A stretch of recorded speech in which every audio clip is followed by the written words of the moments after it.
Vous avez dans cette vidéo 10 minutes d'expérience et de test et à la fin, les 3 dernières minutes, j'interprète. Dans cette vidéo, je vous propose de reconstituer la pile de Volta, la première pile qui a été imaginée par Volta en 1800. Pour faire sa pile, il disposait de disques de zinc, ici, de disques de cuivre ou d'argent et de carton ou de tissu imbibé d'eau salée, qu'il appelait la saumure. Le système qu'on a construit ressemble, vous allez le voir sur l'image, à la pile de Volta. Voilà. Et de plus près, et nous allons mettre tous ces petits disques ici. Alors, je vous explique le principe. Donc, vous avez vu dans cette vidéo comment on pouvait faire des piles électrochimiques. Alors, le principe, bien simplement, je vais déjà vous montrer qu'avec de l'eau salée, une plaque de cuivre, une plaque de zinc, on peut réaliser une petite pile. Alors, j'utilise mon voltmètre ici. Un voltmètre sert à mesurer une tension. Ici, je mesure la tension d'une pile d'1 volt 5 et je mesure 1,6 volts, donc c'est beaucoup plus précis. Ici, je mesure la tension d'une pile plate de 4 volts 5 et je mesure bien 4 volts 5 environ. Je relie ma plaque de zinc à la borne noire et ma plaque de cuivre qui sera le pôle plus à la borne volt. Alors, ici, les deux ensemble, il n'y a aucune tension. Maintenant, quand je les mets tous les deux dans l'eau salée, vous constatez qu'il y a une tension de l'ordre de 0,5 volts. Voilà. Donc ça, c'est une pile. C'est-à-dire qu'il y a une tension aux bornes de la plaque de zinc et de la plaque de cuivre quand elles sont mises dans de l'eau salée, qui s'appelle l'électrolyte ici, qui assure la conduction. Eh bien, je dispose d'une petite pile électrochimique. Le fonctionnement de cette pile électrochimique sera expliqué vers la fin de la vidéo. Et donc, maintenant que vous avez vu ça, on va faire la même chose, cette fois-ci avec le disque en cuivre, le disque en zinc. Tous les deux, évidemment, il ne se passe rien. Je vais vous mettre comme ceci, il n'y a rien, aucune tension. Maintenant, si je mets de l'eau salée entre les deux, alors pour mettre l'eau salée entre les deux, ça va être du carton qu'on va imbiber d'eau salée. Donc, je mets mes petits cartons.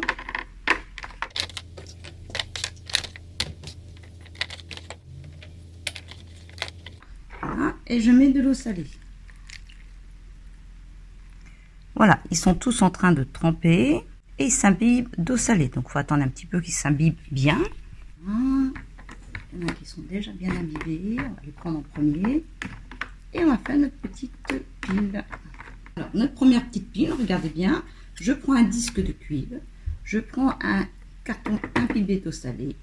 Je mets le disque de zinc, comme ceci. Et je prends la tension des deux. Vous allez voir, le pôle plus est la bande en cuivre. Le pôle moins et la borne en zinc, et j'ai à nouveau la tension que j'avais tout à l'heure, un petit peu plus, là ça dépend comment on met l'eau salée, 0,6 volts. Donc ça, c'est une pile 0,64 volts. Et donc voilà la pile élémentaire. On a le disque de zinc, le carton imbibé d'eau salée, le disque en cuivre, et quand je relie au voltmètre, la borne plus c'est le cuivre, la borne moins c'est le zinc, donc il faut relier la borne moins à la borne comme du voltmètre, et la borne plus à la borne V du voltmètre. Je mets le sélecteur sur le calibre 20 volts et je mesure un ordre de grandeur de 0,65 volts. Mais vous avez vu, c'est pas stable, ça va dépendre des piles, ça dépend de l'eau salée, ça dépend si on presse ou non les 3 disques. Voilà, c'est juste un ordre de grandeur. Et tout comme vous associez plusieurs piles dans certains appareils pour avoir plus de tension, vous associez le plus d'une pile au moins de l'autre. Comme vous le voyez ici, les deux piles sont associées en série, le plus de l'une au moins de l'autre. On a bien le double de tension. Quand j'en enlève une, on n'a plus que la tension d'une pile. Je vais faire la même chose, c'est-à-dire qu'ici, j'ai ma première pile, j'en fais une autre. Hop, je prends un disque bien imbibé, hop, le zinc, et à nouveau, j'en ai une autre. Donc là, elle est un petit peu plus faible, mais de l'ordre de grandeur est de 0,6, voilà. Et regardez bien, il faut associer le plus d'une pile au moins de l'autre. C'est ce que je vais faire en faisant comme ça. Et on va voir double de tension. Voilà. Et on va associer ça, on va mettre ça comme le faisait Volta. Là, j'ai mis un petit fil de cuivre ici. Là, il y a un petit fil de cuivre. Tout ça, ça va être relié. Donc, le pôle moins sera en bas. Je mets mes disques comme ceci. Donc, voilà, c'est mis ici. Donc, ici, c'est mon pôle moins, c'est le zinc qui est relié ici. Et je viens toucher au-dessus. Et j'ai bien la tension que j'avais tout à l'heure. Allez, on prend un exemple. On a 3 piles élémentaires ici. On relie bien le moins au plus de l'autre, le moins au plus de l'autre. Si j'en additionne, alors là, il y en a 4 d'additionner. On appelle ça 4 éléments ou 4 piles élémentaires. Si je m'arrête à la 3e pile ici, il y aura 3 fois la tension d'une pile élémentaire. On a Bon, l'ordre de grandeur, on était sur 0,65 volts, mais c'est pas précis.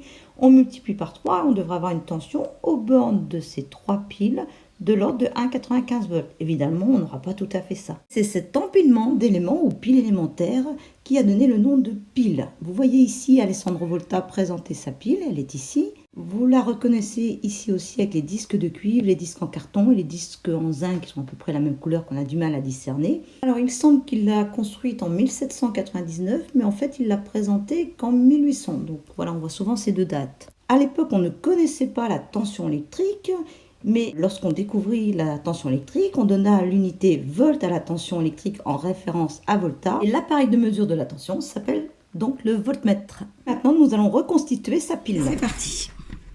Cuivre. Hop, tac. Et là, on va avoir triplé. Il faut surtout changer de calibre. Là, on va avoir triplé.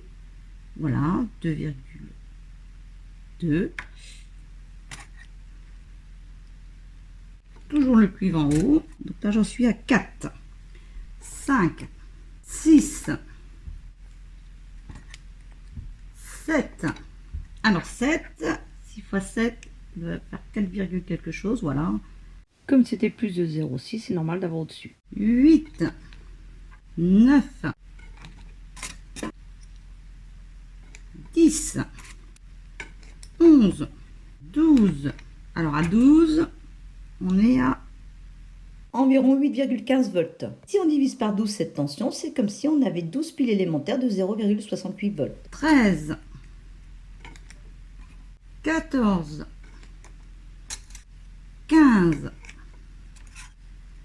16, 17, 18, 19 et attention, 20. Un disque élémentaire. Et on va mesurer tout ça. Alors, c'est une forte tension, mais attention, c'est avec un tout petit courant. Vous allez voir, juste de quoi faire briller une DEL. Regardez, tac, la DEL brille. Mais alors, le courant est très très faible. Une DEL comme ça brille avec des courants de 15-20 mA, vous voyez. Donc, forte tension, mais petit courant. Le courant de sortie est faible parce que cette pile a une résistance interne élevée. Et cette fois-ci, on va essayer de faire tourner un moteur. Vous allez voir, et puis d'autres petites choses. Donc, très vite, je remonte tout. Donc là, j'en suis à 3 piles. On va essayer de voir si un moteur tournerait. Alors, est-ce qu'un moteur tourne? Non. Une petite montre ici que j'ai démontée. J'ai enlevé la pile et je relie à ce système-là. Donc là, j'ai le moins. Là, j'ai le plus. Est-ce que ça fonctionne? Et oui. Alors, avec 3 piles comme ça, je peux faire fonctionner une petite montre. Bon, il y aura d'autres choses tout à l'heure. On va continuer à en mettre. La diode, même avec 7, elle fonctionne déjà. Et on continue la pile. Alors, Volta, il a découvert aussi cette électricité par hasard, donc j'ai pas trop le temps d'expliquer tout ça. Quand il montait sa pile, il se prenait des petites décharges. Alors, le courant est très faible, la tension est élevée, mais le courant est très faible, et nous, notre corps humain a une résistance très élevée, ce qui fait qu'il se prenait des décharges, mais le courant était très faible. Alors, le problème de la pile de Volta, c'est qu'à un moment donné, ces disques s'asséchaient, il y avait de l'oxydation sur les plaques, donc elle durait pas très longtemps en fait. Mais c'est sa première pile, donc on reconstitue. Après, il y a eu des améliorations, évidemment. Alors, je vais assez vite parce que les disques s'oxydent, la pile va vite s'user aussi. Et on est à 20 piles élémentaires. Et notre moteur, est-ce qu'on arrive à le faire tourner avec tout ça? Donc, vous voyez, le courant est trop faible pour faire tourner le moteur. Par contre, j'y arrive avec une pile au sulfate de cuivre. Donc, vous pourrez aller voir cette vidéo. J'arrive à le faire tourner avec une pile plus simple. Remplaçant l'eau salée par du vinaigre comme électrolyte, on peut le faire. Vous le verrez dans cette vidéo. Par contre, ma diode, elle, j'y arrive. Et vous avez vu que j'y arrivais dès 3 piles. Il faut bien appuyer, voilà. Et j'enlève quelques disques pour faire quelques tests. Même avec 3, ça fonctionnerait. Là, c'est une autre montre. Donc, il faut faire attention à la polarité. Voilà. Voilà, elle fonctionne. On peut faire marcher une calculatrice. Je connecte, hop, et s'allume. Toutes ces petites choses-là, vous les avez vues fonctionner avec les piles patates ou piles citron dans cette vidéo. Là, c'est avec la pile de Volta. Je vous montre que ça aussi, on peut les faire fonctionner. Donc, celle-ci, elle marche avec 2 piles patates. Vous regarderez dans la vidéo. Voilà, on a le chronomètre qui fonctionne. Voilà. Et très rapidement, je vais vous donner une explication la plus simple possible, en sachant qu'en fait, ces réactions sont plutôt étudiées au lycée, voire plus. Alors là, c'est la pile élémentaire avec les 3 disques. On a du zinc, de l'eau salée et du cuivre. Et en fait, on va avoir une réaction d'oxydoréduction sur l'ensemble. Une réaction d'oxydoréduction, il y a une oxydation et une réduction. Une oxydation, c'est quand il y a une perte d'électrons. Une réduction, c'est quand il y a un gain d'électrons. Et en fait, ça va se passer au niveau des électrodes. Sur l'électrode en zinc, ici, on va avoir une oxydation, c'est-à-dire le zinc va perdre des électrons. Au niveau du cuivre, on va avoir une réduction, c'est-à-dire qu'il va y avoir un gain d'électrons. Ce n'est pas le cuivre qui va les gagner, je vais vous expliquer ça. On a donc une oxydation du zinc. Alors, on va prendre l'exemple d'un atome de zinc qui s'oxyde. Il perd 2 électrons et se transforme en Zn de plus. C'est-à-dire c'est un atome de zinc qui a perdu 2 électrons. Ces ions zinc, on les retrouve dans l'eau salée, on ne les voit pas. Et ces 2 électrons, si on met un circuit fermé comme ceci, avec une résistance ou une diode, ces 2 électrons vont passer jusqu'à la plaque de cuivre. Et au niveau de la plaque de cuivre, on a les molécules d'eau qui sont dans l'eau salée qui vont être réduites, c'est-à-dire qu'elles vont gagner des électrons. Donc, je répète, les électrons arrivent jusqu'ici au niveau du cuivre, sont récupérés par les molécules d'eau, et voilà la réaction. C'est-à-dire que 2 molécules d'eau vont récupérer 2 électrons, on crée du dihydrogène sous forme de gaz, et qui est au niveau de l'électrode en cuivre, et on libère aussi des ions hydroxyde qu'on retrouve dans la solution. Et les ions hydroxyde et les ions zinc vont aller l'un vers l'autre et vont se neutraliser et vont former de l'hydroxyde de zinc. Il y a toujours les ions chlorure et les ions sodium de l'eau salée qui assurent le courant électrique dans la solution. C'est une réaction d'oxydoréduction.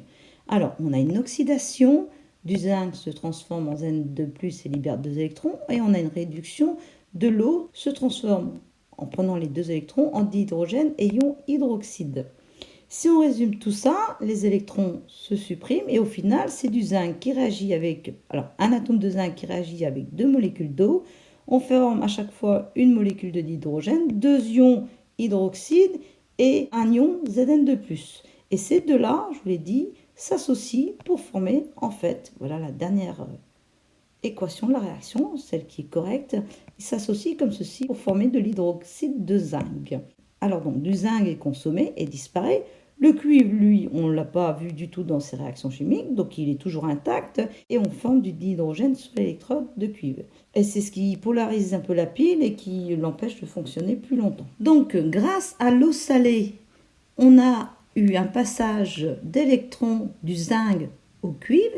Et ce déplacement d'électrons, c'est un courant électrique. Et c'est le déplacement des ions chargés de l'eau salée qui ferme le circuit. Alors, la borne plus est le cuivre et la borne moins est le zinc parce que le sens conventionnel est du plus vers le moins, en sens inverse du sens de déplacement des électrons. Ça, c'est historique, j'ai pas le temps de l'expliquer. Vous venez de voir qu'avec des réactions d'oxydoréduction, il était très facile de mettre en déplacement des électrons et donc d'avoir du courant. Volta, il utilisait donc du cuivre, du zinc et de l'eau salée, mais il a aussi utilisé de l'argent avec du zinc. Et vous allez voir que l'argent et le zinc, c'est encore plus efficace que pour le cuivre et le zinc. Donc ici, j'ai plongé la cuillère en argent, j'ai trouvé que ça, et du zinc, et on a obtenu une tension de 0,9 volts. Alors qu'avec notre eau salée, ici, au début de la vidéo, on était plutôt dans des 0,6 volts. Donc beaucoup moins, avec du zinc et du cuivre. Alors j'expliquerai la différence entre les métaux, comment choisir les métaux dans une autre vidéo. Il utilisait aussi de l'acide sulfurique. Alors ça, c'est beaucoup trop dangereux. Et donc je l'ai fait aussi, j'ai refait la pile de Volta, cette fois-ci avec du vinaigre comme acide. Et alors c'est un autre type de réaction d'oxydoréduction. Et elle fonctionne encore mieux. Vous verrez, je fais tourner un moteur et je fais plein d'autres choses. C'est dans cette vidéo. Et vous avez d'autres vidéos avec des piles électrochimiques. Et aussi, vous aurez les piles patates et les piles citron certainement derrière. Voilà, tout ça c'est dans la playlist piles électrochimiques. J'indique aussi 2 autres playlists sur d'autres thèmes scientifiques. Et il y en a beaucoup d'autres qui sont abordés sur cette chaîne Labo Science.